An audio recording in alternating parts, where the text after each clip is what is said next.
okay lang to si Bornok, pero mas okay kung ang pamilya niya ay naka-4M. Magparehistro.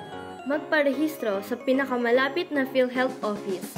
Punan ng tama at kumpleto ang PhilHealth registration form. Ipasa kalakip ang isang valid ID, dokumento para sa mga idedeklarang dependent. Mag-update. Mag-update ng record kapag may pagbabago sa civil status o monthly income.